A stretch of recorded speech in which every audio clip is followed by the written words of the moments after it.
Siempre he tenido la sensación de que todos estamos bastante solos en la vida, sobre todo en la adolescencia. Bienvenidas, bienvenides, bienvenidos a Dilo con Igualdad de Género.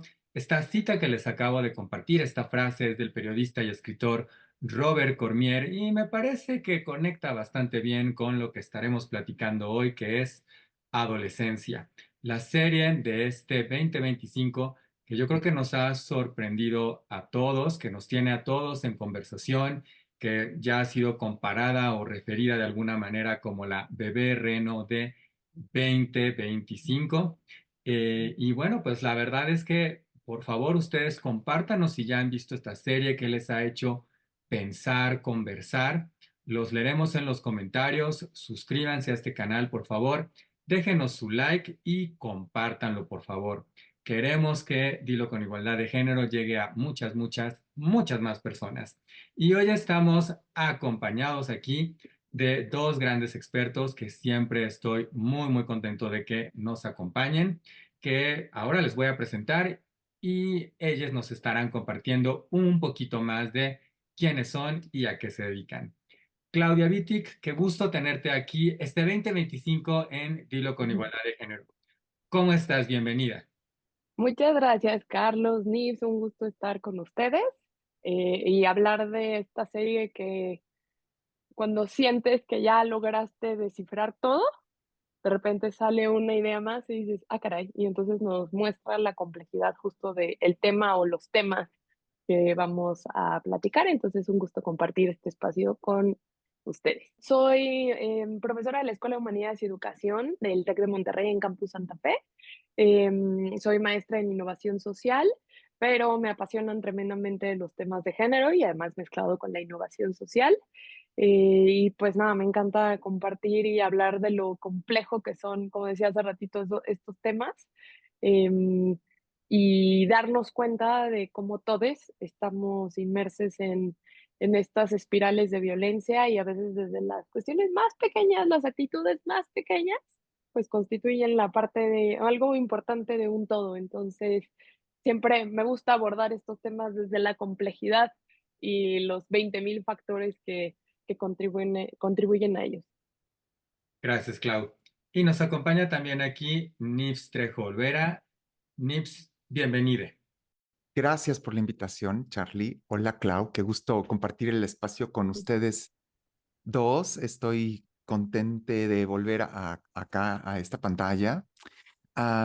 Yo soy doctor en estudios críticos de género y soy parte de la Escuela de Humanidades y Educación del Tecnológico Monterrey.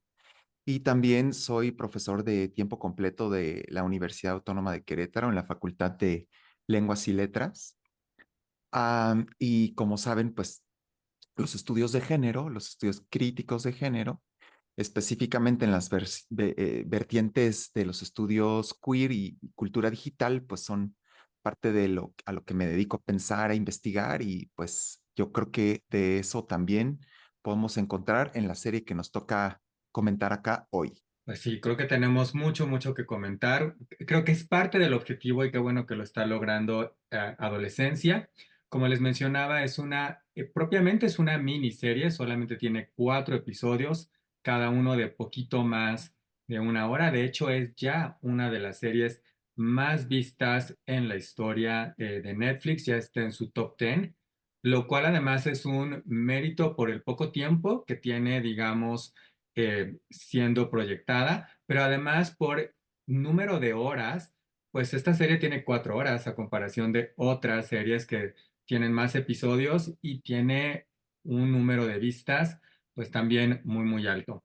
Esta serie detona, digamos, en el episodio 1 con la detención de un adolescente, de Jamie, quien tiene 13 años y quien está siendo acusado por haber asesinado a una de sus compañeras. Digamos que esto es lo que abre un poquito la historia.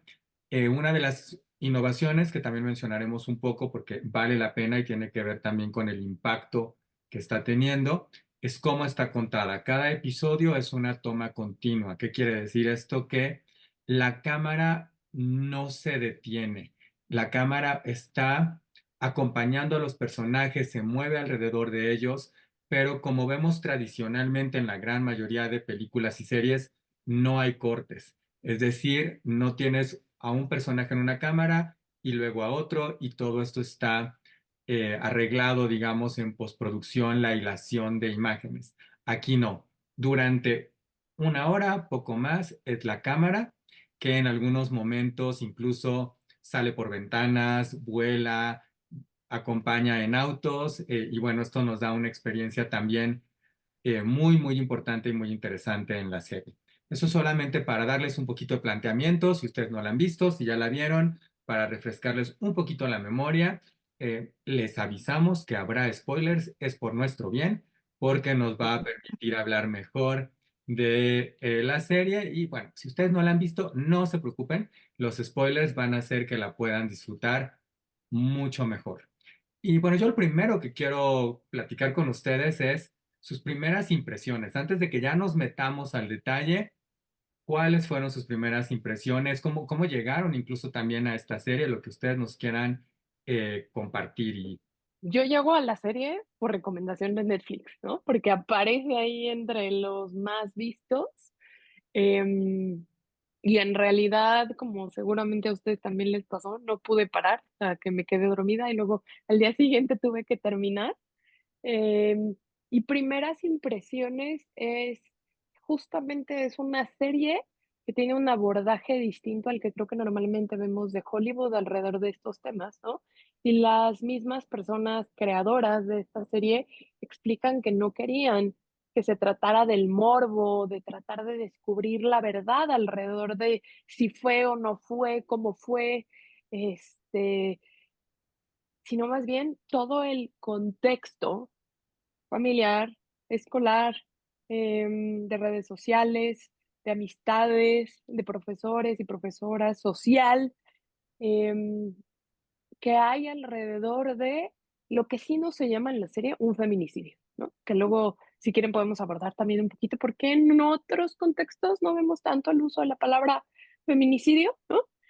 Porque parece ser algo un poquito más acotado a las realidades latinoamericanas, pero, y creo que eso es un poco lo que a mí, no, no un poco, una de las los N 1000 factores que contribuyeron a clavarme en la serie, porque no estás, aunque como espectador, estás, ¿no?, buscando el sí fue, no fue, como que te den una respuesta certera. La realidad es que la serie se va más a qué, cuáles son esas variables que influyeron, no que justifican, pero que sí influyen, que construyen que realidades como estas, que casos como estos sean posibles. Y creo que es entonces ahí donde te atrapa. Como espectadora, creo que tienes que tener la mentalidad clara que no vas a salir con una verdad absoluta. Más bien que te vas a quedar con muchas más dudas y no necesariamente sobre la inocencia o culpabilidad de quien está siendo acusado de este crimen, sino sobre qué lo llevó a hacerlo, ¿no? Y cómo contribuye todo. Entonces, insisto, creo que deja más que dudas, deja muchas reflexiones, más que una verdad absoluta sobre un tema en específico, o sobre la inocencia o la culpabilidad de la persona. porque además esta serie es un thriller, pero no es un thriller tradicional, ¿no? Que ya lo apuntabas tú mucho, ¿no? Quien está esperando un thriller donde vamos a descubrir si es el asesino o no, o vamos a hacer toda esta investigación para encontrar el culpable, eso queda, vamos, en cierta manera resuelto rápido, aunque también en nosotros está un poco o un mucho el no querer aceptarlo, ¿no? Que al menos fue un poco como mi experiencia, ¿no? Yo tengo que compartirles que yo vi que iba a estrenar la serie, leí la sinopsis y dije, ay, no tengo ganas de ver algo como en estos contextos de drama y eh, además yo pensé que era como otra serie adolescente, de las cuales hemos tenido muchas, que tienen a lo mejor algún asesinato. Y dije, ay, no, como que no estoy tan interesado en esto ahorita, prefiero algo un poquito quizás más ligero, hasta que de repente empecé a ver que estaba en el número uno, que todo el mundo hablaba de la serie, y empecé a escuchar un poco también las cuestiones técnicas, y dije, bueno, esto está muy, muy interesante y bueno, yo en 2 días acabé con la serie porque pues sí está muy bien contada y te deja con muchas cuestiones que pensar al respecto. Nips, ¿cómo te fue a ti? Muy similar a lo que estás relatando, Charlie.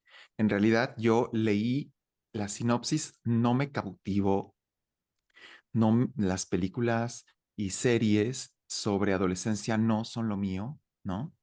Yo soy una persona que viene casi integrándose a las narrativas policiales o Black Noir, sí, ¿no? No son policiales, pero ¿cómo se llama este género? El noir, por El ejemplo, film noir. cine noir, nunca me apasionó hasta recientemente, ¿vale? Y igual que Clau, la veo que está en segundo sitio y digo, bueno, esto, ok, la empiezo a mirar y la tuve que parar porque no me cautivaba. Es verdad que la vertiginosidad con la que hemos estado ya desde hace unos años viendo que sucede las narrativas visuales va a contrapelo de lo que esta serie nos está colocando como una narrativa visual, ¿no? O sea, yo mantener ahí el foco en una toma extendida durante tanto tiempo me parecía aburrido, ¿no? Y que tiene también vasos comunicantes con el cine europeo francés, por ejemplo, ¿no? Que son cámaras que narran eh, más el tiempo del discurso que el tiempo de la historia, hablando en términos narrativos, ¿no? O sea, se detienen a ver un amanecer larguísimo hasta que de repente sale un personaje y toma una taza de té, 10 minutos. Oye, entonces se me semejaba un poco a eso, me parecía que era y yo la tuve que dejar. Y bueno, la continué al siguiente día y así cada capítulo, ¿no? El final me tomó 2 días. Por ejemplo, el capítulo final, que es el 4, me tomó 2 días. Entonces también habla de cómo el cine contemporáneo está construyendo nuestra mirada, o sea, el régimen escópico, ¿no? De lo que consideramos algo consumible hoy en día y algo que nos presenta una práctica distinta que se vincula con otras épocas, con otro tipo de cine. Pues recordemos que es cine inglés también, ¿no? Sí, sí, es muy importante tener en cuenta que es una serie británica y el contexto es británico, porque incluso Clau ya mencionaba algunas cuestiones en relación quizás a que pueden ser distintas o diferentes en un contexto latino, otras desde luego son universales, ¿no? Y si tiene mucho, yo pensaba que esto es como un ejercicio teatral en cierto sentido, ¿no? Porque tienes en algunas ocasiones pocos actores, como en el capítulo 3, pero sí requiere de nosotros que lo mencionaba Nips, ¿no? Como quizás este tiempo o esta voluntad de sumergirte un poco. Creo que de repente ya lo hace la propia serie por la manera en cómo está contado, ¿no? Pero esta no es una serie que vas a poder ver mientras haces otra cosa, ¿no? La serie requiere tu atención y creo que la llama también, ¿no? De repente por las propias situaciones y dinámicas que se dan y porque hace este juego entre, pues desde luego, no nada más es la toma continua, sino es como tiempo real, ¿no? O sea, prácticamente estamos ahí y combina entre lo teatral y lo audiovisual, porque no tienes una cámara, quizás ustedes puedan pensar en algo como Michel Franco, después de Lucía, que cada escena, ahí sí tienes diferentes escenas y hay cortes, pero cada escena la cámara está colocada en un solo lugar. Aquí no.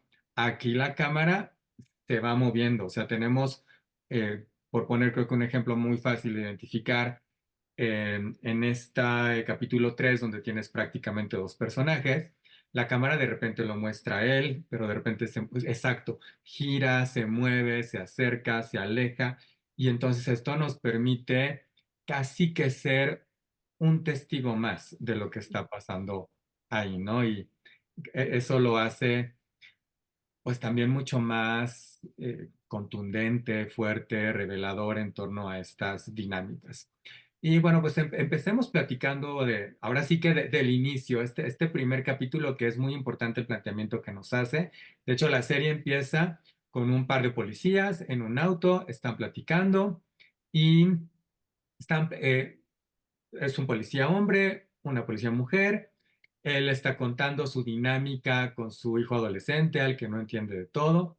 Y de repente, pues les llaman y les piden que vayan a una casa que está ahí cerca y tienen que hacer la detención de Jamie, ¿no? Así que los vamos a ver irrumpir en esta casa, obviamente sorprendiendo a una familia que es una familia, pues digamos que bastante típica o tradicional: papá, mamá, una hermana, Jamie, que repito tiene 13 años, que además físicamente pues es blanco, es muy delgadito, eh, incluso pudiéramos pensar en un principio, pues es un adolescente pues que se ve un tanto inocente, no muy fuerte, no muy imponente. Y entonces, bueno, pues llegan pues con todo el protocolo, lo violento que puede ser este protocolo de detener a alguien, y pues les indican que se lo van a llevar porque pues es el principal sospechoso del asesinato de una de sus compañeras. Obviamente, al ser un menor, pues lo tendrá que acompañar su papá, ¿no? Y ese es, digamos, que lo que detona la serie y lo que detona este episodio. Si me veo en retrospectiva a cómo estaba yo abordando este primer episodio, creo que caigo en justo creo que en lo que la serie también, maneja, aunque a lo mejor no tan explícitamente, en que el propio personaje de Jamie, por las características físicas que tú acabas de decir, hay un sesgo hacia pensar que es inocente, ¿no? Y más en un contexto, si ya lo ponemos en un contexto o más político, en un contexto europeo, donde la mayoría de las veces eh, son a las y los migrantes de Medio Oriente, de África, incluso migrantes latinos, a los primeros que se les señala, ¿no?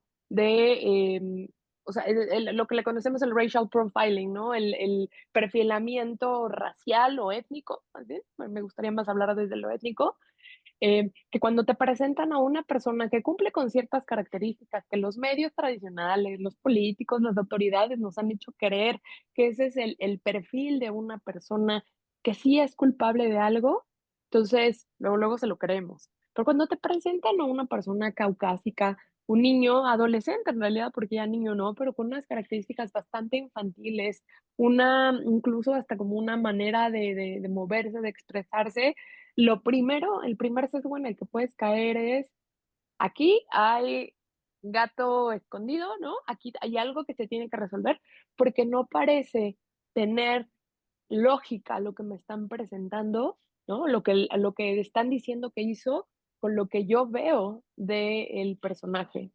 Y entonces creo que como espectadora entras en este dilema propio de decir, pero ojo, estás cayendo en un sesgo. También una parte muy importante, y lo mencionaste, o sea, al ser menor de edad, pues tiene que estar acompañado de un adulto.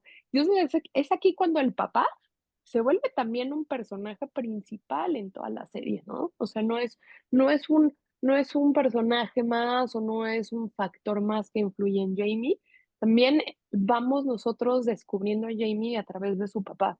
Creo que cuando yo me acerqué a la serie inicialmente, o en el primer capítulo, había en mí esta duda que a veces se contrapone con estas ideas decoloniales y feministas, y tener que cacharme y decir, no, o sea, porque te estén presentando un personaje que cumple, o más bien que no cumple para nada con el estereotipo o el perfil que tendemos ya desgraciadamente, gracias a la violencia simbólica, a asociar con que es una persona culpable. Tienes que entonces estar más atenta a qué señales te van dando para que tú digas, te abras a la posibilidad de, es muy, lo que me están presentando es la realidad, es la persona culpable, ¿no? Creo que incluso en algún momento llegas a dudar del actuar de las policías, ¿no? En favor o, dándole el beneficio de la duda a Jamie, y creo que yo me descubrí así en el primer capítulo, y ya luego abordamos un poquito más como en los otros capítulos, pues se va desbordando, se va más bien desmoronando esta idea de una inocencia casi, casi adquirida únicamente porque el personaje te enternece, porque el personaje es todo el perfil de lo que tú creerías que es una persona inocente o incapaz de cometer algo tan atroz como lo que de lo que se le acusa. Y es que la serie juega muy bien con lo que nos muestra, ¿no? O sea, por ejemplo, hay un video, hay pruebas, pero no necesariamente nosotros lo vemos, ¿no? Y luego está todo lo que tú mencionas, Clau, en términos de, pues, la construcción del personaje. Y yo me acuso que también varios episodios estuve con, es que no puede ser culpable, mm, en principio por la edad, ¿no? O sea, cómo alguien tan jovencito pudiera ser responsable quizás de algo así.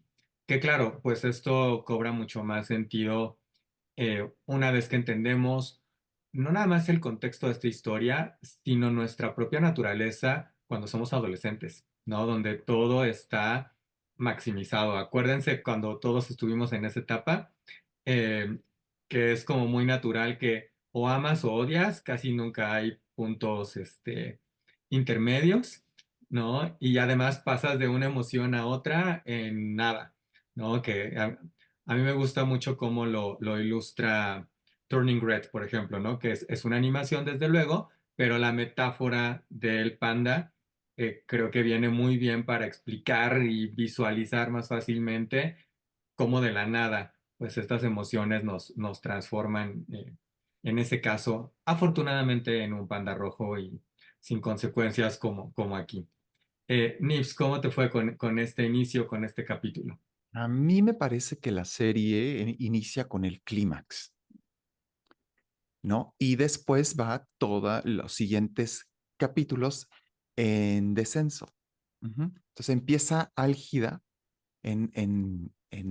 sí, un cenit alto, porque hay una violencia explícita, hay un allanamiento de la casa de esta familia, hay un sometimiento de todas las personas, que es madre, padre, hija mayor y este hijo que es el menor, ¿no? Cuando entran al cuarto de Jamie, lo sacan de la cama con fuerza, lo someten, para mí es muy impactante, ¿no?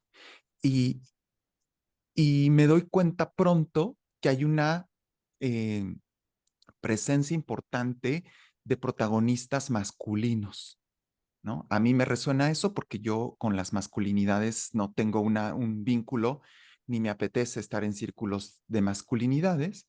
Y entonces lo que veo allí me empieza a chocar a mí, ¿no? Es como, ok, es una serie que me va a hablar de unas formas de vida. Y en efecto, el policía, que es un policía afrodescendiente, es muy importante también como para mostrarnos otras cualidades de lo que estaríamos denominando la masculinidad, ¿no? Eh, un policía, fíjense acá el engranaje, un policía afrodescendiente que tiene que hacer su trabajo deteniendo a un niño que pertenece a una familia blanca, ¿no? Cuya sospecha es de asesinato, ¿no? Un feminicidio. A ver, yo aquí me acuso que con todo lo que pasa en el primer capítulo, yo seguía en la incredulidad, decía, esto no puede ser, tengo 3 capítulos, me tienen que convencer de que esto va a ser de que hay alguna otra explicación y no la hay, pero hay una mejor explicación, hay un mejor entendimiento. De hecho, sin anticiparme, me gusta esta perspectiva tuya, Nips, de que este es el clímax. Yo pensaba, y para mí el clímax es el capítulo 3, porque creo que el capítulo 3 no hay vuelta. O sea, en el capítulo 3, eh, quizás para quienes teníamos alguna duda de lo que pudiera ser o no capaz Jamie, eh, pues se acaban ahí. Primero, me llama mucho la atención que cuando Jamie llega a los deparos, no sé cómo se llame, a la fiscalía, ¿m? Para ser entrevistado para que pues rinda, ¿no?, su testimonio de lo que pasó, las acusaciones, etcétera, le otorgan el derecho a estar acompañado dado que es un menor de edad. Y se me abren todos los canales, ¿no? Las leyes que pesan sobre los menores de edad y cómo eso ha sido en México una parte importante para aprovecharse, ¿no? Y la inclusión de los menores de edad en los crímenes. Entonces ya desde allí me detona, ¿no? Como situando mi mirada. Luego me doy cuenta que pide que sea su padre el que le acompaña. Y yo dije, bueno, ¿que no tiene una madre? La serie está montada en la sospecha, nunca se mueve de ahí. Yo me pregunto qué pasaría si Jamie fuera un niño negro. Lo que se revela es que el funcionamiento de la ley está en razón de proteger a unas personas y no de otras. La aplicación de la ley obedece de unas maneras, ¿no?, que favorece a unos anclajes importantes raciales y no a otros. O sea, a mí y acá me empieza a asustar muchísimo, porque estamos viendo cómo la asesina, cómo la apuñala. El niño dice, no soy yo.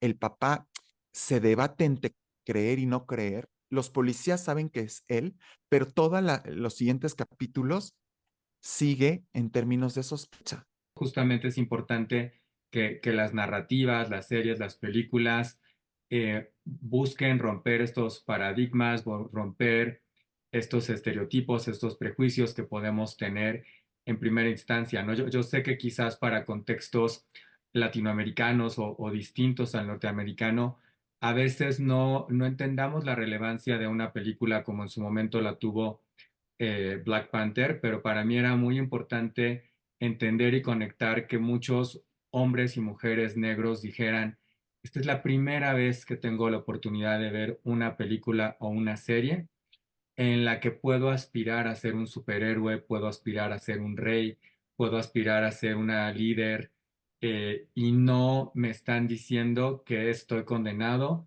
a drogas, narcotráfico, acabar en la cárcel, como sucede en muchas otras narrativas, ¿no? Entonces, eso es muy, muy importante y por eso es importante que tengamos historias, eh, pues, de todas las minorías y con todos los tipos de características, ¿no?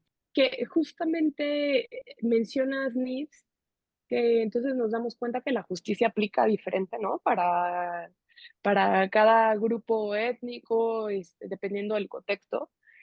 Y creo que no nada más la justicia, sino como sociedad reclamamos o somos súper, eh, mm, nos adelantamos a emitir un juicio sobre la posible inocencia o culpabilidad casi que certera de alguien, sin ser jueces, sin ser impartidores de justicia, sin ser alguien que está en los sistemas judiciales. Como sociedad apoyamos estas narrativas, ¿no? ¿Por qué no las cuestionamos? ¿Por qué no cuestionamos cuando nos presentan a alguien como culpable de algo cuando cumple con un perfil perfectamente hegemónico en términos de estándares de belleza o perfiles occidentales? Pero cuando son personas racializadas, entonces como sociedad, entonces ahí sí damos cabida a algo, pues seguramente las autoridades están haciendo bien sus cosas. Entonces, no es nada, y viene todo esto al caso porque yo doy una clase que se llama Violencia, Dignidad y Justicia Social, y donde muchas veces mis estudiantes me preguntan como, bueno, pues entonces ahora qué hacemos, ¿no? Si yo no puedo cambiar el sistema judicial o no puedo, yo no estoy estudiando para ser juez o jueza o abogada o abogado, y creo que esta parte de cómo socialmente eh, replicamos los mismos sesgos y estereotipos, pues al final son los que se van a ver replicados en instituciones, en tomas de decisiones, en cómo se ejecuta o cómo se lleva a cabo la justicia. Y para mí esto sí es muy importante a la hora de acercarse a la serie. O sea, darse cuenta de cómo eh, están jugando de una manera súper inteligente y también súper sutil con nuestra mente para que creamos en que es esa policía la que está cometiendo un error o que tenemos que pedirle las N mil pruebas y que nosotros como espectadores las veamos para convencernos, porque ese personaje no empata con lo que si me hubieran presentado un personaje distinto, yo le hubiera creído desde el inicio, ¿no? Y entonces luego también te vas a ver a redes sociales y ves un montón de discusiones alrededor de, este caso está basado en el caso del migrante que atacó a persona un migrante de República del Congo que atacó a personas en el Reino Unido. Y luego vas a ver las declaraciones de las y los creadores de la serie, y la mayoría te dice: "Yo me inspiré o me surgió la idea a partir de ver que estos eran casos de gente blanca cometiendo este tipo de crímenes en el Reino Unido". Entonces, hasta ellos mismos te están dando la idea de que o la propuesta de deconstruye, a lo mejor, la idea de quién es un criminal, a quién es susceptible de cometer un crimen, y abandona esta mirada colonial sobre, em, quién es una persona culpable. Entonces, a mí eso me interpeló sobremanera desde el primer capítulo. A mí me cuesta trabajo pensar que la sociedad son los actores que contribuyen a la racialización de las personas. Recordemos, ¿no?, que esta distinción entre normalizar y cotidianizar que Michel Foucault nos ayudó a pensar, ¿no? O sea, las personas no normalizamos, son las instituciones las que normalizan.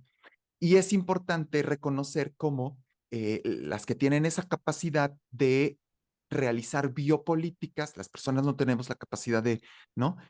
Nosotras operamos a través del biopoder, pero las biopolíticas se aplican a una población. Entonces, es un resultado el que la sociedad, las personas ciudadanas de a pie, consideren más fácilmente a una persona racializada, criminal, tiene que ver con un trabajo previo que instituciones han hecho importante como una medida biopolítica. O sea, pensemos cómo las leyes son hechas por unas personas, ¿no? Para considerar ser aplicadas a otras personas, ¿no?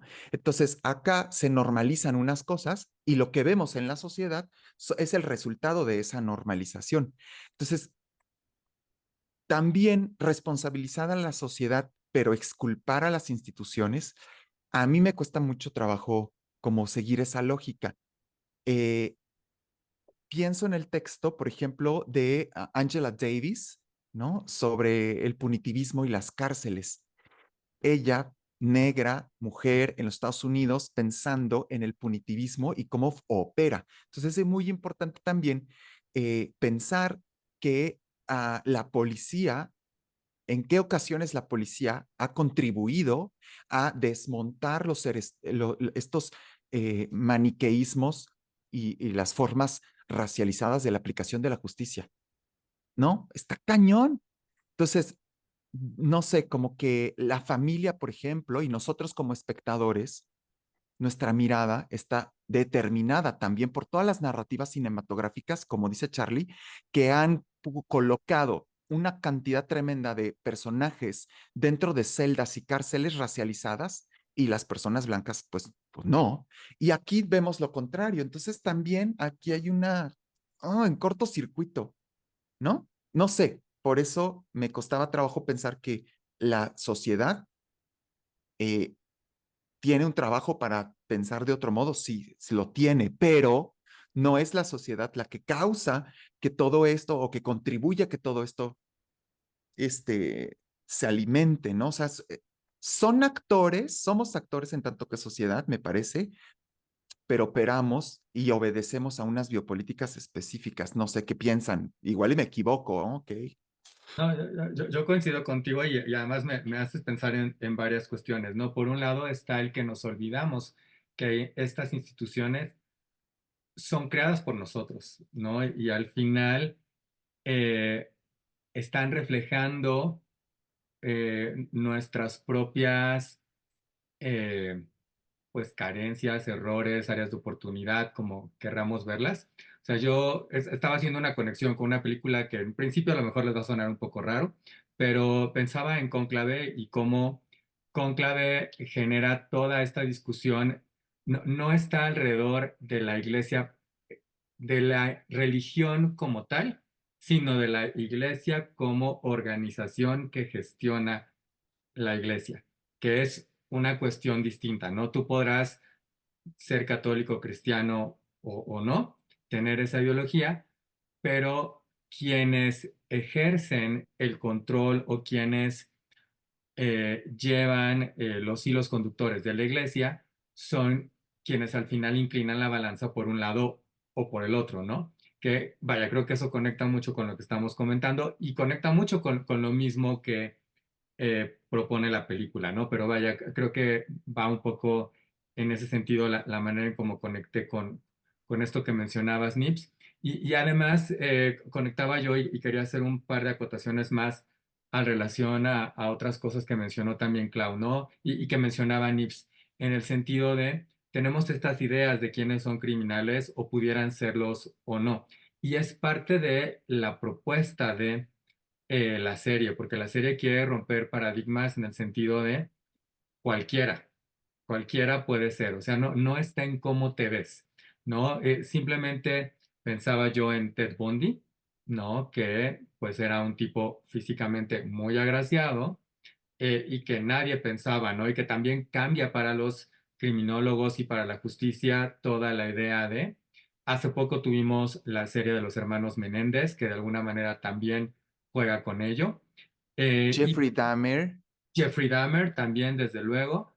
Y pensaba en nuestro contexto mexicano, hace relativamente muy poco, sí, nada, tuvimos este caso de Valentina Gilabert, esta menor de edad también, que es atacada por otra menor de edad, que ya era una madre soltera y que el detonante parece ser que Valentina ahora estaba saliendo con quien es el padre del hijo de la también menor de edad que la ataca, ¿no? Entonces, creo que nos da también un indicativo de, obviamente hay detalles de estos casos que son distintos, pero estas cosas también suceden en el contexto mexicano y latino, ¿no? O sea, también están presentes aquí con nosotros. Y bueno, si les parece bien, creo que vale la pena que nos movamos al capítulo 2. Este capítulo 2 encuentra a el detective, al policía, llegando a la escuela de Jamie. Quiere pues conocer un poco mejor el contexto pues escolar, quiénes eran sus compañeros, sus amigos, sus profesores, pues tener una mejor idea de qué estaba sucediendo alrededor de Jamie y qué pudo haber detonado pues esto, ¿no? ¿Qué estaba sucediendo ahí? Que yo pondría dos cosas sobre la mesa, creo que al menos para mí son como las más rescatables, seguro hay más, pero bueno, tenemos tiempo limitado, digámoslo. Pero por un lado, el comentario del el caos que se vive en esta escuela, ¿no? Que incluso lo mencionan por ahí de, bueno, pero es algo sucede en esta escuela que realmente se cumple el objetivo de la escuela, porque pareciera ser que estos profesores están tratando también de poner control a la adolescencia, que de por sí ya es un caos por sí misma, y ahora a grupos de adolescentes, y entonces pues parece que ponen películas y ven la manera como de mantenerlos no necesariamente educados, pero sí entretenidos, quizás, no lo sé, creo que eso por un lado está ahí, y por el otro en cómo finalmente sí obtiene ciertas respuestas y las obtiene de quien no las espera, ¿no? Que es su hijo quien se acerca y le platica, que además para mí eso fue como muy revelador de, eh, pues al final la información está ahí, está en las redes sociales y los mensajes están a la luz de todos, pero no necesariamente sabemos verlos o interpretarlos, ¿no? Porque los emojis que quizás más universalmente, si yo pongo sobre la mesa el duraznito o la berenjena, todo el mundo entendemos, pero hay otra hilación de emojis que pues hay que estar como muy en ese momento, en esa edad, para poderlos interpretar mejor. Yo creo que el segundo capítulo puede leerse desde las premisas de la cultura digital, ¿no? En tanto que nos presenta que Actualmente nuestras vidas no solo transcurren en el plano físico, sino que también ocurren en la esfera digital, ¿no? Y que lo que ocurre en la esfera digital, tanto como lo que ocurre en la escena física, vamos a decirlo así, no están desconectados, forman parte de toda una experiencia, ¿no? Luciano Floridi es uno de los pensadores de la cultura digital. Él propone la categoría de la vida on life en lugar de off o on life, ¿no? Entonces, esto nos permite pensar, lo hace él porque dice, en contextos de hiperconexión, las experiencias de vida comunican eh, tanto lo físico como lo digital, están interconectados y se transmutan y también provocan desplazamientos que desobedecen, digamos, las fronteras de estos dos ámbitos. Entonces, hablar de fronteras entre lo digital y la vida física, ¿hasta qué punto es algo que podemos seguir manteniendo, digámoslo así? Y me parece que hay todo un lenguaje que tenemos que seguir aprendiendo de la cultura digital, ¿no? Hay otro investigador, Coldry. Coldry dice que las plataformas sociodigitales no solo repiten lo social, sino que generan nuevas formas de sociabilidad. Y aquí es que eso se ve pronto. Hay otros lenguajes, hay otras formas de relación, ¿no? Eh, Incluso hace que otras formas de masculinidad puedan encontrar vínculos, ¿no? Aquí se está hablando específicamente de lo incel, ¿no? ¿Qué es eso? Entonces nos damos cuenta que es todo un grupo de personas que gracias al advenimiento de las plataformas se encuentra vínculos y se genera una suerte de cofradía de la masculinidad, de gente de masculinidades jóvenes, ajá, que se sienten que no son atractivos, que sienten que no cumplen con los mandatos de la masculinidad, digamos, hegemónica, dependiendo de qué país estemos, pero que como el protagonista Jamie, ¿no? Es un niño, digamos, un poco escuálido, delgadito, blanco, chiquito, ¿no? Que más adelante el papá dice, es que le di todo, le permití estar en el fútbol, no, le pegaba tremendamente feo el balón, ¿no? Fuimos al box, no daba una. Entonces vemos aquí como ciertas características de lo que hoy denominaríamos un geek, ¿no? Un niño geek, estos niños que no son populares, que no devienen masculinidades que se afirman o legitiman a través de la violencia y la dominación de otras identidades a las que considera inferiores, pero no obstante, quiere alcanzar esos niveles y los alcanzan de otros modos, ¿no? En estas cofradías de apoyo de odio hacia mujeres principalmente, otras identidades a las que consideran inferiores y que entonces reproducen una suerte de masculinidad también odiante. Eso es muy importante y es lo que yo rescataría de de este segundo episodio. Que creo que vale la pena ahí puntualizar un poco incel, que yo también es un concepto que acabo de aprender. Significa incelibate como en celibato, ¿no? Y está apuntando a un celibato que no es voluntario, ¿no?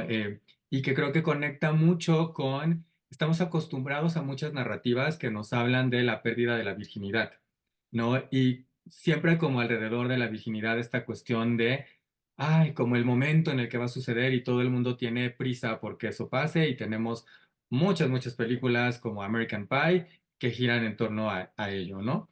Y aquí obviamente esto está, la mirada está vuelta desde el otro lado en el sentido de qué pasa cuando no logras perder esa virginidad que pareciera ser es como algo deseable, ¿no? O alcanzable, el estar ya teniendo una vida sexual activa y que es algo que apunta a la serie, ¿no? Nos da como una perspectiva muy diferente de todo esto.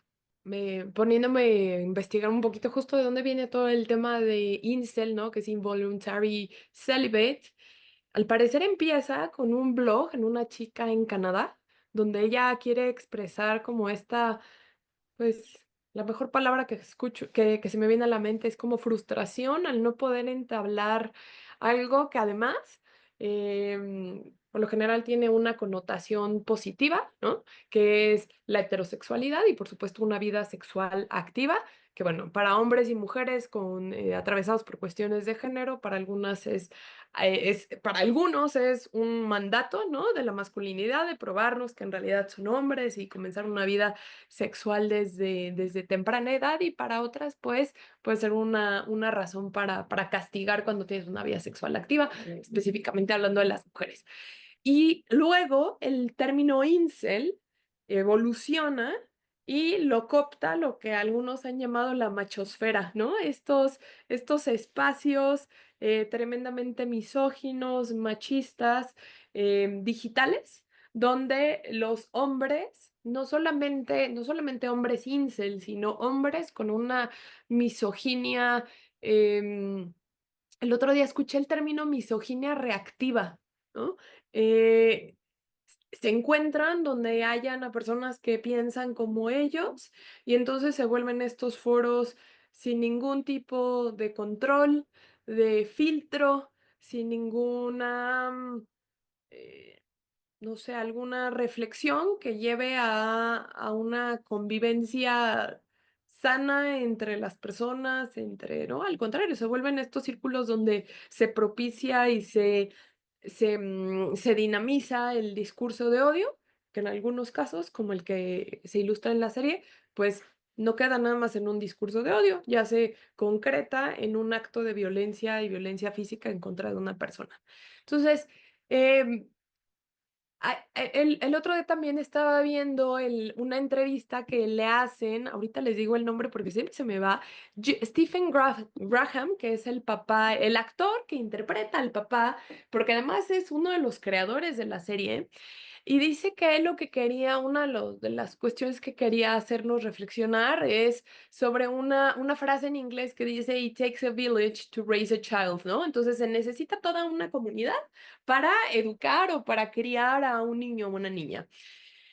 Y creo que el segundo capítulo, y que luego lo vamos descubriendo un poco más en lo familiar, en el tercer y en el cuarto y final capítulo, nos habla de cómo entonces vienen todos estos insumos, todos estos actores que contribuyen a la formación de las infancias y las adolescencias, ¿no? Y también el papá en algún momento escuché en una entrevista que decía, yo quería salirme de esta idea, que la serie también te la trata de plantar ahí como una hipótesis, ¿no? Y te hace dudar. Quería salirme de esta idea de que todos, en este caso todos los niños o adolescentes que cometen este tipo de crímenes o de formas de violencia vienen de un hogar roto. Entonces, donde vas a encontrar esta como respuesta inmediata en, bueno, es que como en su familia vive violencia, entonces, por ende, esta persona ha sido capaz de cometer esto. Y el tercer y cuarto capítulo, aunque claro que nos presenta esos la importancia de los roles que jugaba el papá, la mamá, la relación con la hermana, etcétera, etcétera, en realidad nos presenta una familia, vamos a decir, bastante funcional, ¿no? Claro, con cuestiones de género muy marcadas, con una masculinidad a lo mejor no tan forzada de parte del papá, ¿no? Es más, tú lo acabas de decir, creo, Nips, ¿no? Que dice, bueno, es que yo lo llevaba al fútbol y no es que alguna vez le haya reclamado por ser malo en el fútbol, más bien el papá como que muy disimuladamente se avergonzaba de él. Pero entonces no vemos un papá que de una manera ni violenta ni explícita haya tratado de reforzar la masculinidad hegemónica en Jamie.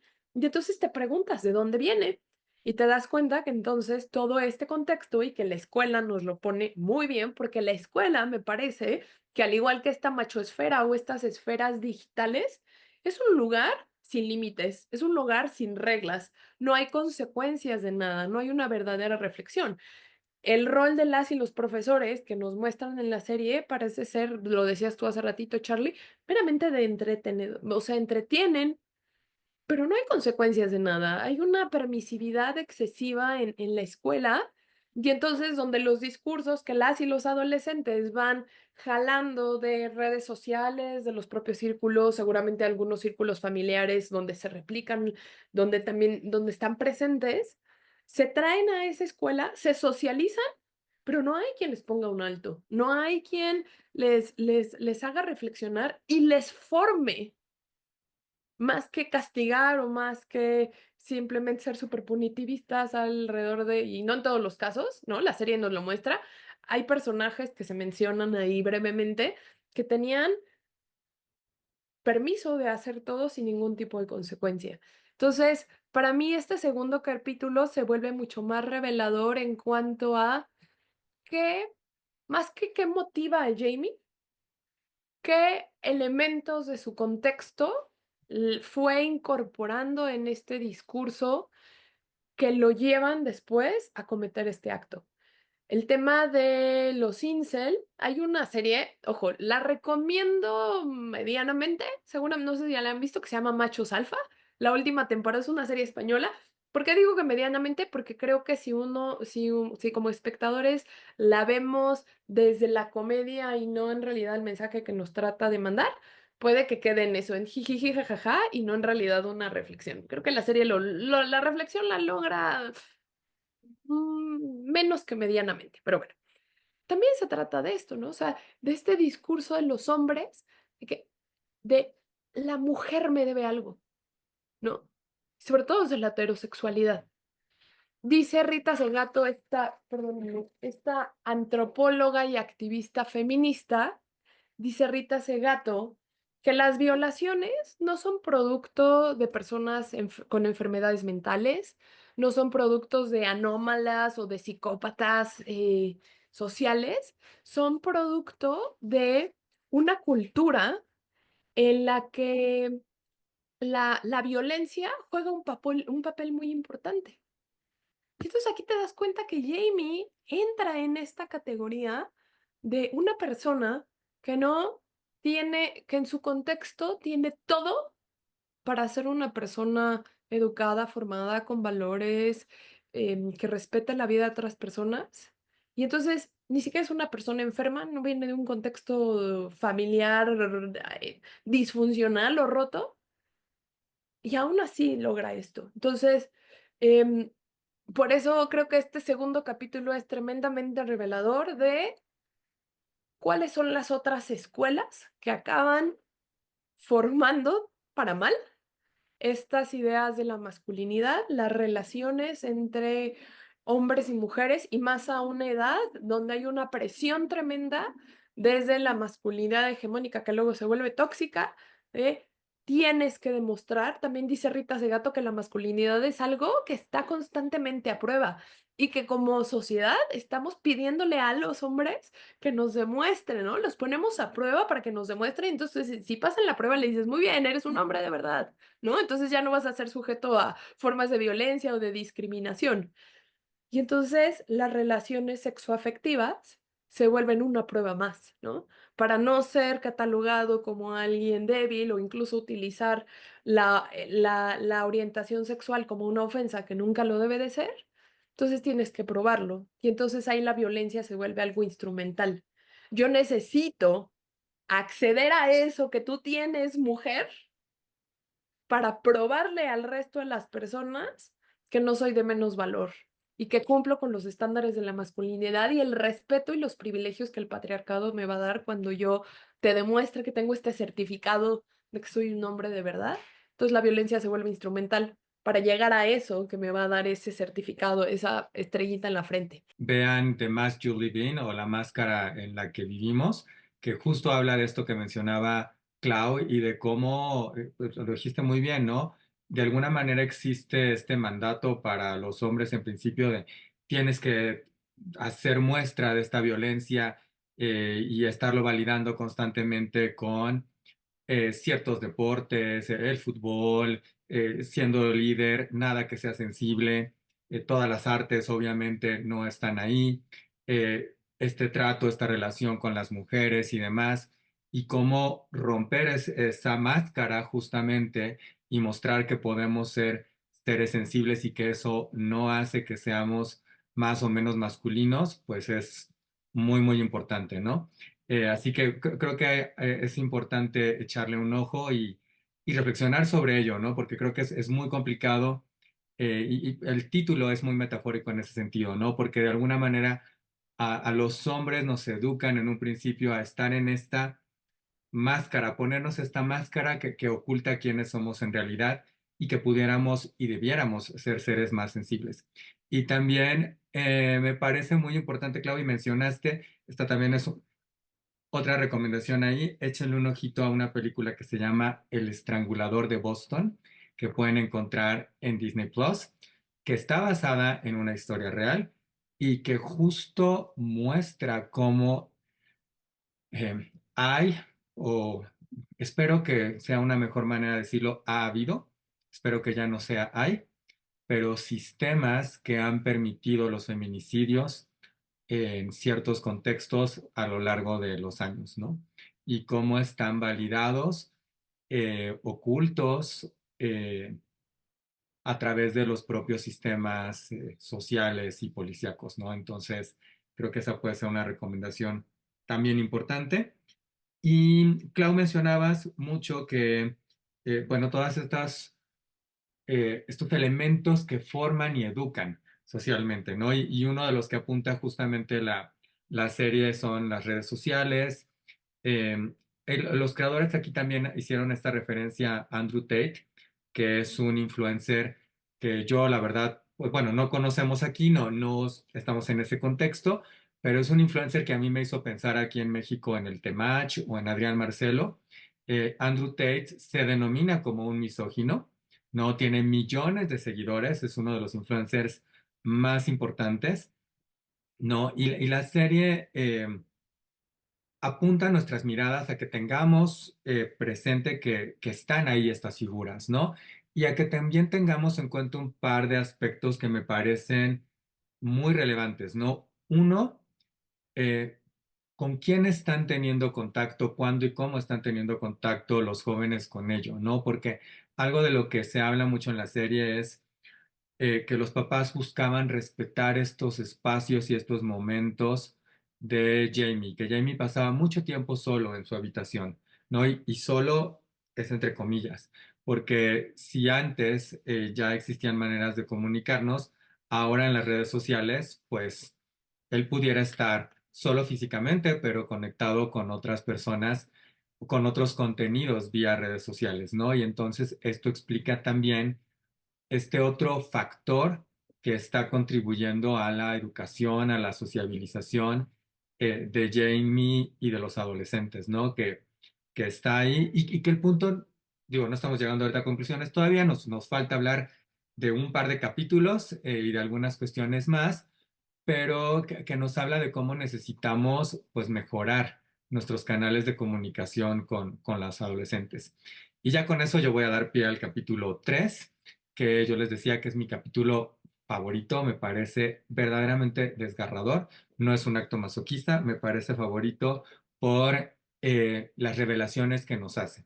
En este capítulo llega una psicóloga quien pues tiene por tarea evaluar a Jamie y evaluar principalmente, más que a Jamie per se, si Jamie comprende lo que ha sucedido, ¿no? Jamie ya ha sido evaluado por otros psicólogos, ella misma ya ha conversado con él antes y ella llega a esta evaluación, digamos que como en buen ánimo, ¿no? Él le trae un sándwich, va por un chocolate, le pone bombones, ¿no? Entonces, pues llega como en la mejor actitud de que tengan una buena eh, comunicación y de poder, pues, conocer y comprender mejor eh, ¿qué, qué ha pensado Jamie al respecto? Para este momento ya han pasado meses, no recuerdo ahorita si son 3 o 7 meses, pero ya son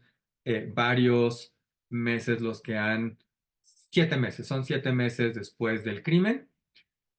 Eh, y bueno, yo los quiero escuchar, solo diré que el capítulo termina con, ella le preparó el sándwich que le llevó, ¿no? El sándwich que empezó, que se comió y demás, y al final ella tiene asco del sándwich. Entonces, creo que eso nos dice mucho a través del sándwich que se convierte como en un símbolo, en un objeto, eh, ahora en su relación con Jamie, sobre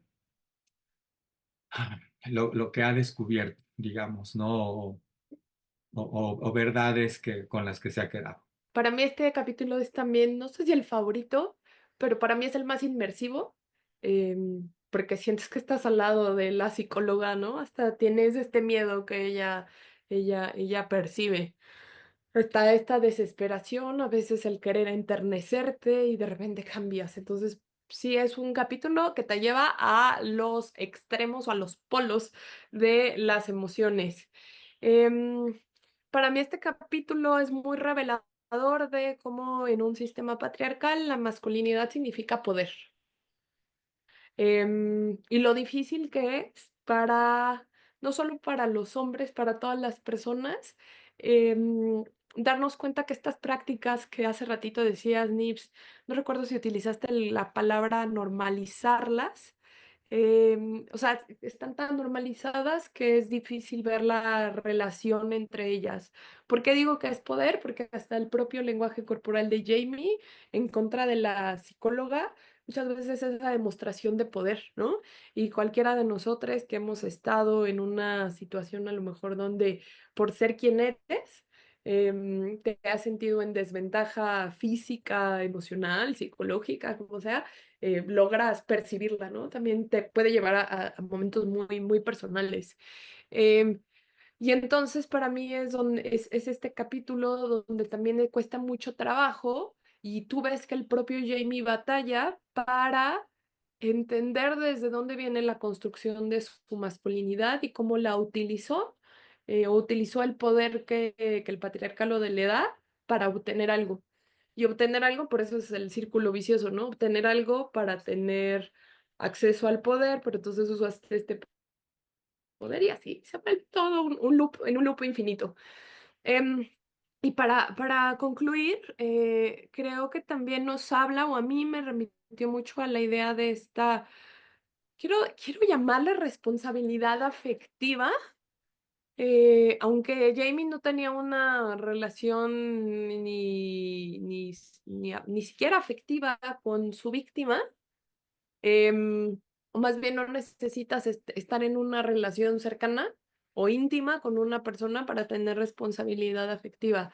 Porque si bien, y ojo, quiero hacer así una advertencia, no estoy diciendo, no estoy exculpando ni justificando nada, pero creo que también nos da a entender cómo la falta de responsabilidad de las personas en redes sociales o en interacciones sociales presenciales físicas eh, pues replican esta violencia. ¿Por qué? Porque la chica, la víctima, la víctima del feminicidio también ejerció una violencia en contra de Jamie. Insisto, no justifica lo que pasó, pero entonces entendemos todo este contexto, ¿no? Y entendemos desde dónde vienen las ansias de poder que tiene Jamie y que acaban en un evento tan, pues tan fulminante como este. Entonces creo que hablar de masculinidades y de cómo los hemos puesto como sinónimo de masculino igual a poder y a veces como sinónimo también de impunidad,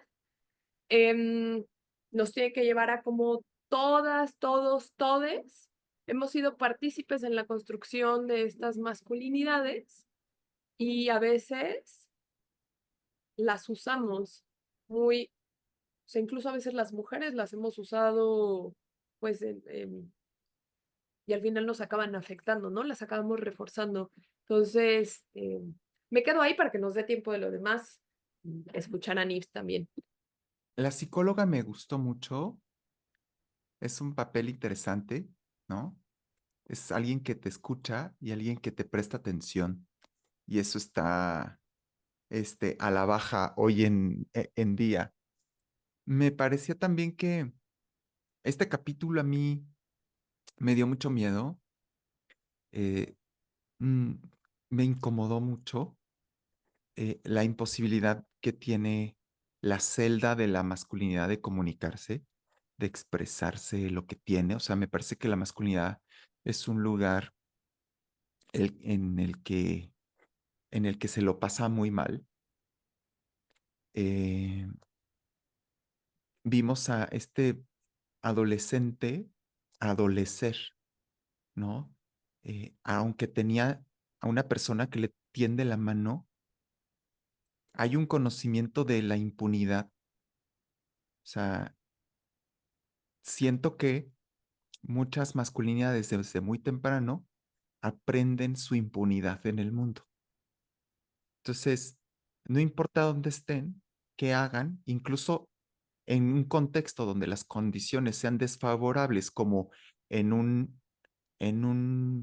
de paro siendo entrevistado porque estás acusado de asesinato, feminicida, aún en esas condiciones, este niño tenía claro que puede hacer casi cualquier cosa,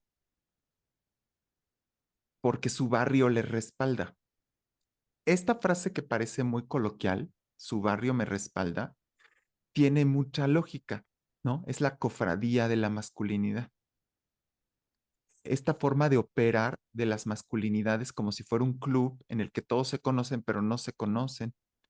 Y lo único que hace que estén, mm, digamos, unidos o sosteniéndose, voy a usar esta palabra, aunque temo que ensuciarla con la masculinidad, perdónenme, es que se sostienen porque para mantener, digamos, sus privilegios y la hegemonía, ¿no? Entonces, este capítulo me resonó un montón con lo que está pasando a nivel global con el advenimiento de la extrema derecha en el mundo. Entonces, que Adolescence salga como una serie que pone estos temas en, ¿no? En las narrativas visuales, digamos que distribuidas en vía streaming, en estos momentos, eh, según Stuart Hall, ¿verdad? Pues tiene unas implicaciones importantes en el circuito de producción de la cultura. Ajá, porque nos espejea, porque nos abre nos plantea preguntas, ¿no? Como ya lo repitió muy bien Clau, ¿no?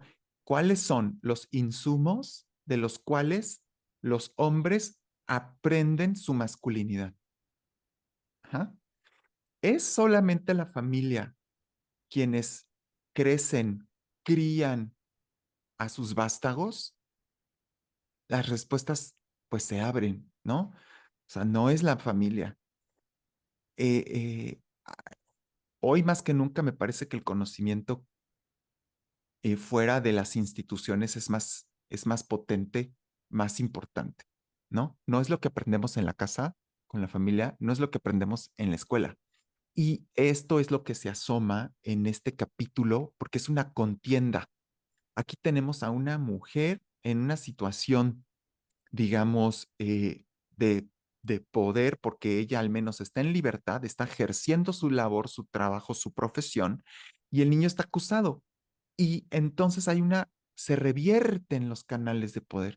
Parece que el niño tiene la sartén por el mango, muestra este poder, esta agresividad que no le habíamos visto antes, que no corresponde con su físico, que no corresponde con lo que hemos construido de la blanquitud de las identidades. Y dices, tenemos que empezar a cuestionarnos sobre qué sujetos ejercen violencia, ¿no? Y quiénes son violentados acá. Qué importante lo que dices, Nips, porque encuentra ecos y para mí explica y conecta con muchas de las cuestiones que estamos viendo hoy también en contextos políticos, por ejemplo, ¿no? Que ya tú los apuntabas, ¿no? Y este capítulo justo es muy importante porque aquí finalmente vemos mucho más de quién es Jamie y de lo que quizás sí puede ser capaz, ¿no? Que antes no nos los habíamos imaginado, ¿no?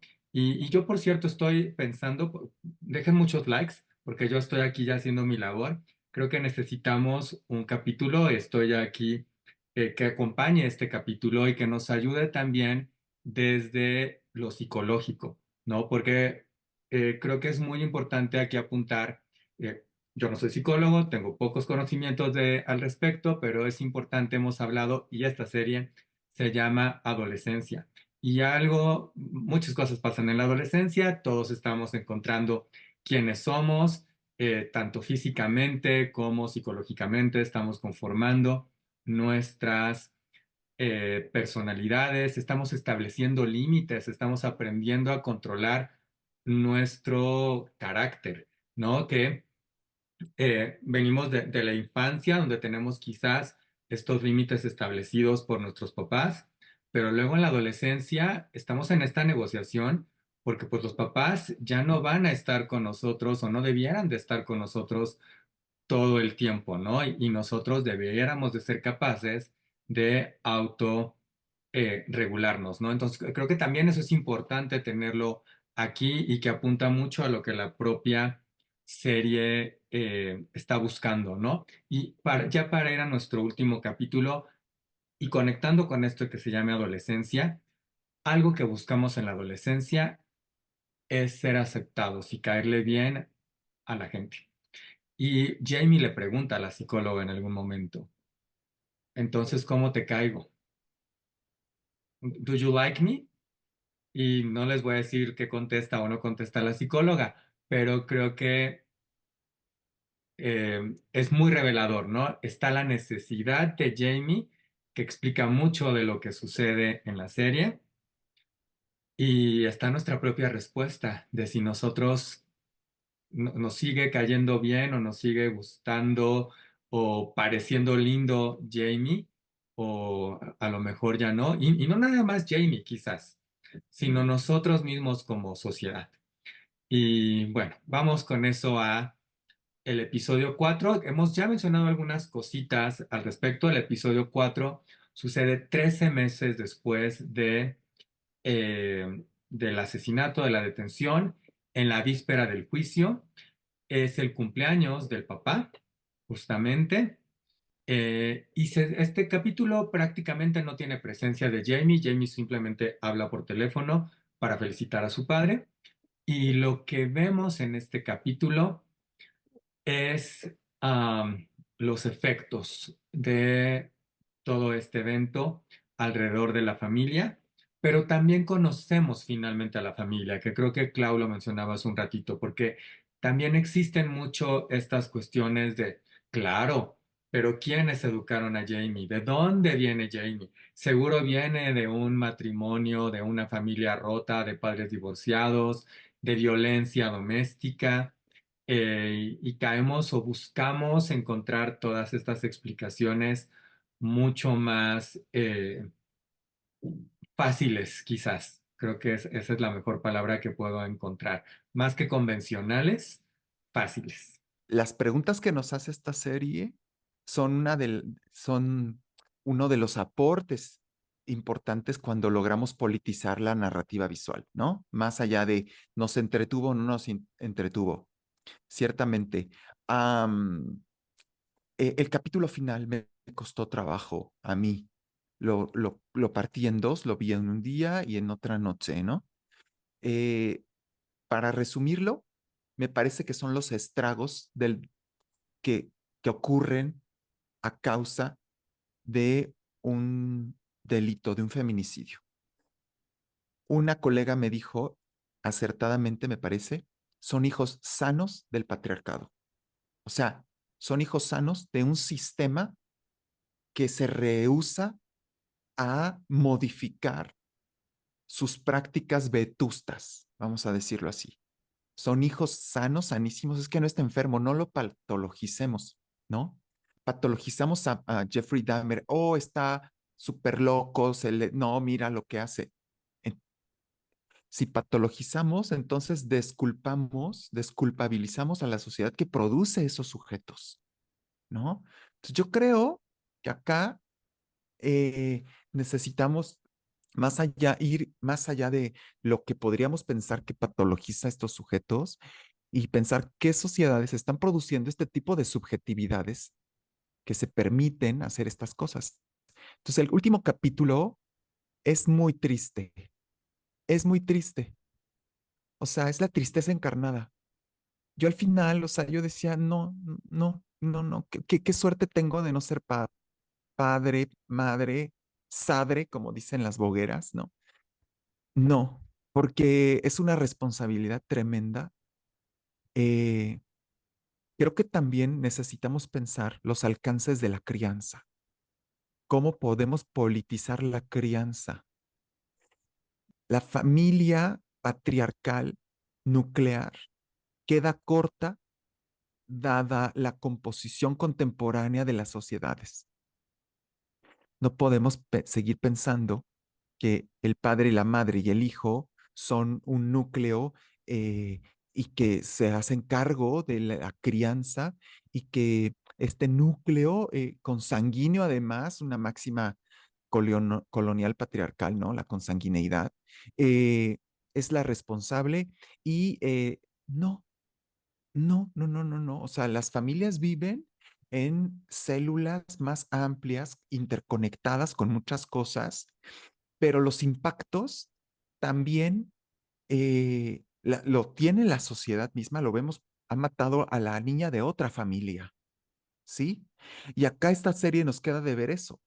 ¿Dónde está la historia de esta niña? Ujú. Aquí volvemos a las series que se centran en los personajes que cometen los crímenes, ¿no? O sea, apología del criminal. Es interesante, es importante porque hay que pensar esos enclaves que producen las masculinidades cuyos crímenes son los que experimentamos todas las personas, sí, pero también, digamos, rompe con algo que ya otras series prorrateadas en streaming venían sosteniendo. O sea, incluso de Jeffrey Dahmer contaba la historia de este eh, señor joven que mataba a personas homosexuales varones, pero conocíamos a, a profundidad las historias de las víctimas. Acá no sucede eso. ¿No? Entonces, una cuenta pendiente. No estoy diciendo que esté mal, que esté bien, sino que vayamos viendo qué cuenta, qué historia, ¿no? Y con esto termino. Pensé mucho en que la crianza sigue siendo un ámbito y un territorio dispuesto hacia las feminidades.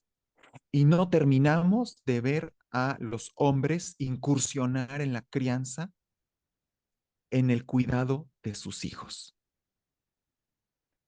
Ustedes pueden decir es un papá sano, pueden decirme estuvo presente, hizo lo que pudo. Yo creo que los hombres pueden más. Yo creo que los hombres pueden más y tenemos que exigirles más porque por eso crían y por eso tienen hijos, ¿vale?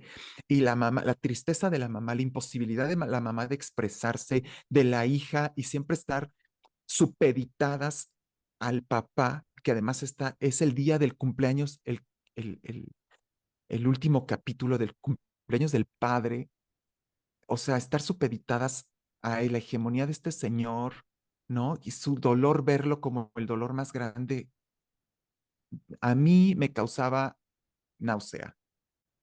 Nos dejas con muchas cosas que pensar, Nils. Y yo quería agregar ahí que estar presente no es estar ahí, ¿no? O sea, no es ir al festival escolar, no es habitar la misma casa, o sea, estar presente es conectar, es involucrarse, ¿no? Solo creo que era importante también puntualizarlo. Me gana Nibs dos frases, la de los hijos sanos del patriarcado, que justamente es esta idea de dejemos de estigmatizar a las personas con enfermedades mentales, porque aunque habrá algunas que te lleven a ser violenta o no magnificar las consecuencias de tus actos, en definitiva, esto no es una enfermedad mental, esto es una enfermedad social, ¿no? Como nos hemos formado. Y lo segundo es que Nibs, estoy de acuerdísimo contigo. Para mí el capítulo fue desgarrador. Desgarrador porque tienes que ver a una familia en un duelo del que creo que pocas veces se habla. Casi siempre asociamos el duelo con una muerte física, ¿no? Que una persona deje de estar en este plano terrenal. Pero Jamie deja de existir en el núcleo familiar, en la convivencia, en la casa. Su presencia ya no está y no va a estar. Y vemos, me abriste los ojos, Nips, no había visto como esta hegemonía y como las reacciones siempre de la mamá y de la hija están a la espera de qué dicta el papá.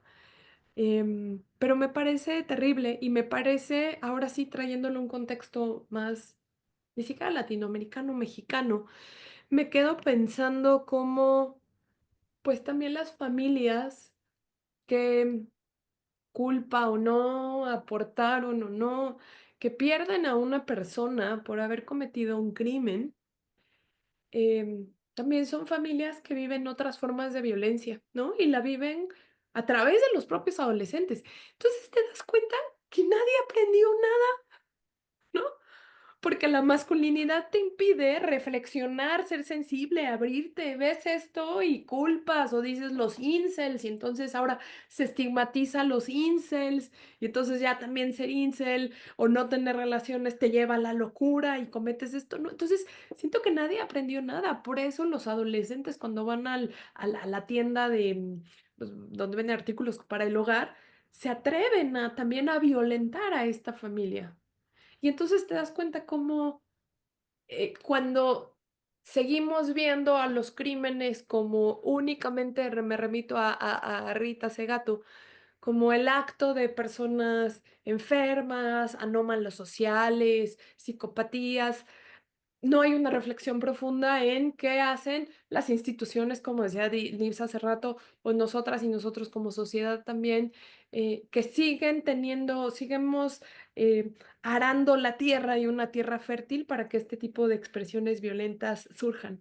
Porque aquí el ciclo de violencia se repite y la familia va a seguir siendo víctima de la violencia. Incluso dicen, y si nos movemos a Liverpool, ¿no? Y alguien dice, es que allá también nos va a alcanzar esto. O sea, n- no hay, parece no haber una escapatoria hasta que en algún momento a lo mejor vemos un espacio de sensatez del padre y de la madre donde se sientan y dicen, ¿qué hicimos mal? ¿No? ¿Y cuáles fueron nuestros alcances? Y entonces ahí no nada más tenemos que preguntarnos si las madres y los padres están educando bien a sus hijos y a sus hijas e hijes, es que la crianza tiene que ser un tema colectivo. Aunque hayamos decidido no ser, no engendrar, es un tema colectivo, es un tema social, porque las causas de la violencia no vienen únicamente del núcleo familiar, ¿no? O de lo que hemos denominado núcleo familiar, vienen de otros lados, de otros insumos y otros medios. Y creo que nos nos obliga a pensar. A mí ¿por qué decía un contexto mexicano? Porque pienso en muchas veces la revictimización, desgraciadamente, de las familias que tienen a una persona en prisión, bueno, privada de la libertad, y donde las familias entonces también son víctimas de la violencia. Y creo que entonces ahí sí dinamizamos la espiral de la violencia en vez de frenarla. Y un capítulo desgarrador y donde sientes el duelo. Tú te vuelves parte de ese duelo y de esa tristeza que la familia trata de afrontar de la mejor manera posible, pero te das cuenta que siempre hay un retroceso. Creo que está esta propuesta, este llamado a derribar las letras escarlata, ¿no? Porque de repente la familia queda ahí con... ellos no cometieron el crimen, pero como están asociados y como forman parte de la familia, pues pareciera que también son culpables de una forma u otra y que además es como mucho más fácil encontrar este núcleo culpable, ¿no? Que justo tiene que ver con lo que estaba mencionando Clau, ¿no? Y que no tenemos de repente nosotros también tan presentes que aunque Clau lo dijo muy bien, algunos hayamos decidido no tener hijos, pues sí estás educando de una forma u otra a niños, adolescentes, a tus sobrinos, incluso a través de las propias redes sociales, pero qué dices, cómo lo dices, cómo te comportas, eh, cómo te diriges a los demás. O sea, detalles tan sencillos a veces y quizás voy a ir a algo muy nimio como llegar y saludar y esto incluye a las personas que están haciendo algún servicio en tu trabajo, ya está educando y le está diciendo a la gente, esta persona que se ocupa, por ejemplo, de la limpieza, tiene la misma importancia y merece el mismo respeto y merece que le des ese saludo y no porque se ocupe de ello, puedes hacerla más o menos o hacerle más o menos, ¿no? Entonces, son esos pequeños detalles en los cuales, pequeños y grandes, digo, ahorita estoy hablando de los pequeños, pero pequeños y grandes, en los cuales todos estamos incidiendo en la educación. Y bueno, yo voy a una última participación con ustedes. Por favor, si nos regalan alguna eh, pues, conclusión, algún último pensamiento. Y aprovechando por ahí, al final también regálenos sus redes sociales o dónde los podemos encontrar y dónde podemos seguir conversación con ustedes. Dos cosas para mí sobre la serie Adolescencia. La primera, y lo digo pronto, am, la pregunta sobre cuáles están siendo las respuestas de las masculinidades ante los constantes cuestionamientos de los movimientos feministas y LGBT y de las disidencias sexuales, ¿no? Esta serie nos muestra algunas contrarrespuestas a eso, ¿no? Es una renuencia a la redistribución y organización de la vida, me parece. Y por otra, la pregunta por la familia, ¿no? En sociedades que están desmembradas o, digámoslo, moleculizadas, siguiendo a David Le Breton, eh, no hay más que vivir el duelo, como dice Clau, a puerta cerrada. Y eso me parece muy peligroso. Necesitamos pensar en familias extendidas y en familias más allá de la consanguineidad. A mí me pueden encontrar en Instagram, soy Nips Trejo. Y pues muchas gracias, Charlie. Gracias, Clau. He disfrutado nuestra plática. Espero que nos podamos ver pronto. Creo que esta serie tiene que invitar a todos los espectadores a cuestionarse si han contribuido de alguna manera o no, desde lo más micro a reforzar estas masculinidades.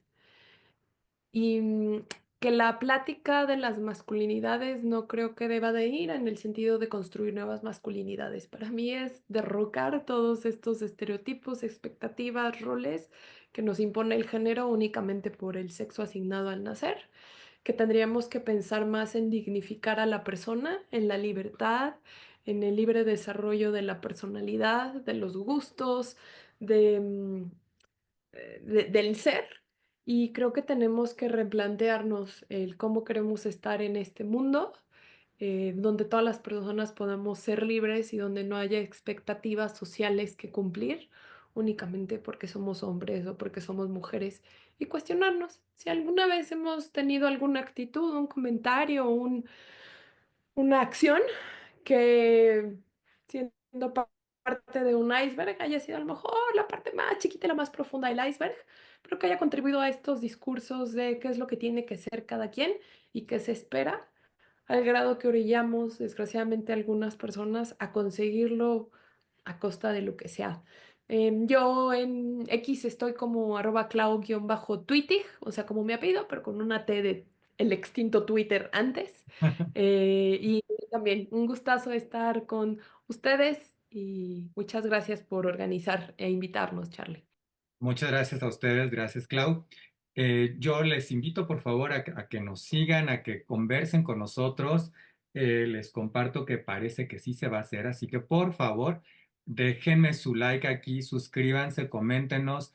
Adolescencia me parece que afortunadamente está consiguiendo el objetivo que persigue y es esto, que conversemos, ¿no? Que hagamos, que tengamos esta reflexión interna, pero también en grupo, en familias, la cercana, la extendida, socialmente, ¿no? Y qué parece que se va a hacer es que tengamos un episodio que acompaña a este con Aki Meribes, que es también un participante frecuente de Dilo con Igualdad de Género. Él es psicólogo, como ustedes saben, para que nos dé toda esta perspectiva psicológica, porque creo que vale mucho la pena acompañar este episodio por una mejor comprensión que quizás no tuvimos en nuestro momento o no tenemos ahorita si ustedes tienen hijos, de qué pasa y qué nos pasa en la adolescencia, ¿no?